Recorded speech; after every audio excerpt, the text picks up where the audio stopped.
वालेकुम सलाम जी। जी मोहम्मद अशरफ।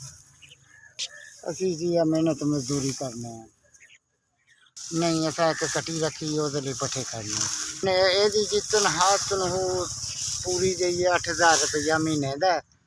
ठीक है ते असी आ साइडा साफ करके उन्हें वाहनी है पैली वाह के ते उन्हें अपना फसल कटनी है ते असी मजदूरी करने उन्होंने को होंदा बड़ा औखा होंदा टाइम नहीं पास होंदा फिर मजबूरी है करना पैंदा है वेलिया रहन नालों।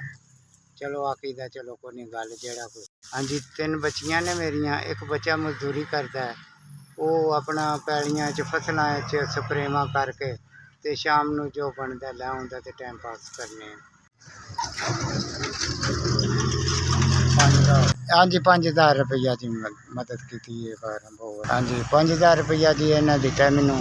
अल्लाह पाक इन्हें दी तंदरुस्ती रखे जिंदगी रखे मौला दी जात शाद ते बाद रखे मौला दी जात। इन्हें माड़ा समझ के मदद की जिन्हों भी जितों भी आए ने जी अल्लाह पाक इन्हों तंदरुस्ती दे। इन्हें मेरी जिन्ना घलिया मेरी बड़ी इन्हें 5,000 की मदद की।